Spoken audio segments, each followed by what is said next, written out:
This is the Heathkit DX-60. It looks a little bit different than most Heathkit DX-60s. As you will notice, the knobs have been replaced by knobs more familiar with the Apache. So it looks kind of pretty. It also has been changed. There is a push-to-talk relay inside. So you do have to key the push-to-talk relay. And I believe that was inserted in order to prevent less wear and tear on the function switch when it switches high voltage. So there is those modifications, which are good modifications, to be made. The controls turn rather freely, as you can see. You can hear the relay click. You can hear the relay click. And this is the drive control. That turns rather freely. And this is for the crystals.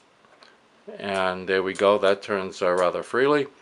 Drive tune turns freely. And then we have the band switch, and that turns rather freely too.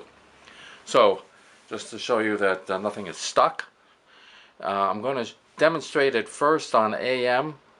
I do have it loaded up on 80 meters. I'll show you how it loads up.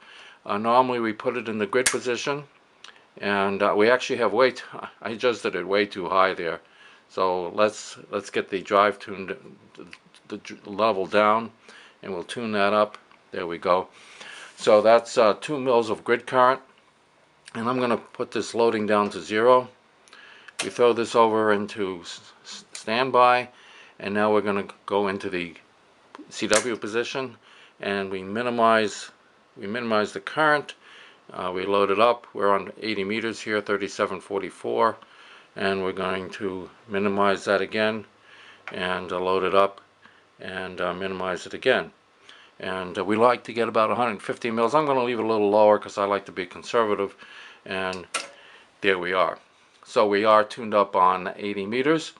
I have a D104 microphone, kind of a mini version, and I'm going to show you that it does modulate. So I will count. I'm going to put a receiver on here so we might get a little bit of feedback on, and turn this in the phone position. Hello, 1 2 3 4, 1 2 3 4, 5 4 3 2 1. Okay, now I'm going to show you that it modulates we're going to look at a scope and see. Well, I probably better turn off the receiver, or turn the receiver down. There we go. Turn the receiver down, and I will modulate it. 1 2 3 4. Hello, test. 1 2 3 4. Certainly modulating 100%. Maybe kicking over a little bit too much. Probably speaking a little bit too strongly into the microphone. 1 2 3 4, 5 4 3 2 1. Okay, we're now going to try and load it up on 40 meters and see how it works on 40 meters.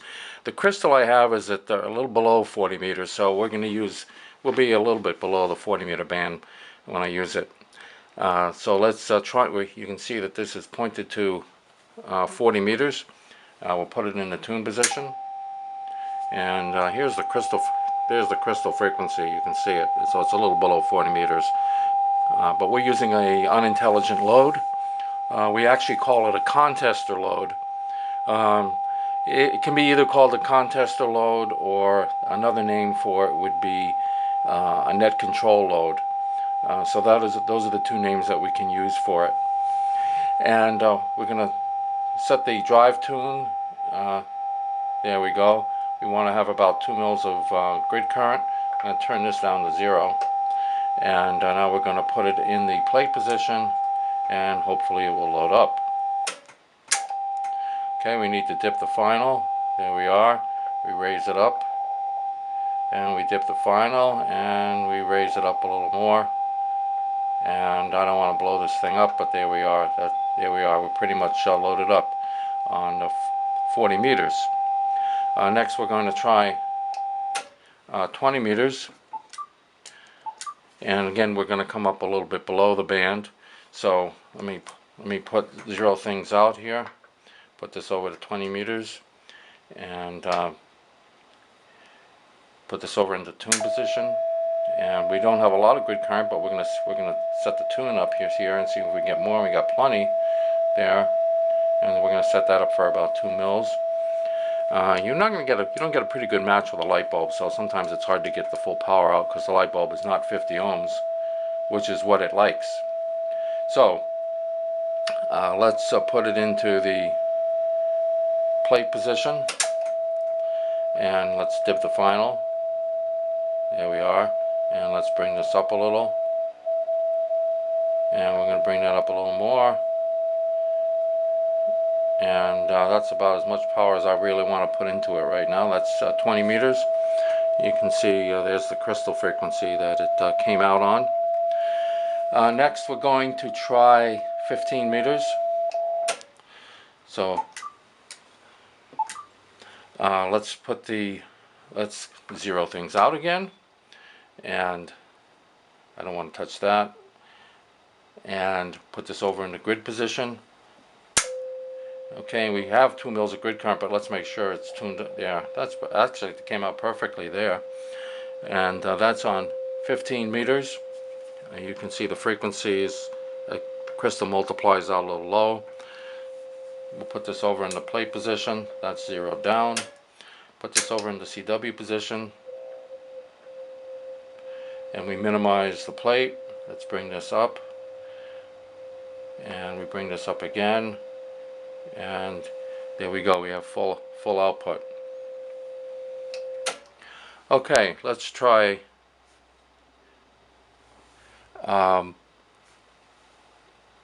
let's try 10 meters. You know what, I loaded that, that wasn't 15 meters, so let's try this again. 15 meters. That's why everything turned out so easily. Put this in the tune position. Okay, drive level, let's set that up, there we go. And now we're going to put this over in the plate position. Let me zero that down. And now let's minimize this. This is 15 meters. And we minimize it again. And bring it up again. And down we go, and up we go. Okay, and that's 15 meters, a little bit below because of the crystal multiplication frequency. Now let's go to 10 meters. Put this over to 10. Put this over to grid. Zero this down. Put this over in the tune position. And let's see if we can get some drive. There we go. Generally you don't get a lot of drive on 10 meters. Let's set the drive level. Well, we got enough. So there's our 2 mils. Let's put this over to plate. And let's detune this. There we go. And up we go. And down we go. And up we go. Here comes the light bulb on a little bit. Okay, we don't want to go too much. And here we are. And I think the power is here a little lower. The bulb doesn't seem quite as bright, though it's drawing about the same amount of current. So that's 10 meters. That's the Heathkit DX-60. Hello, DX-60.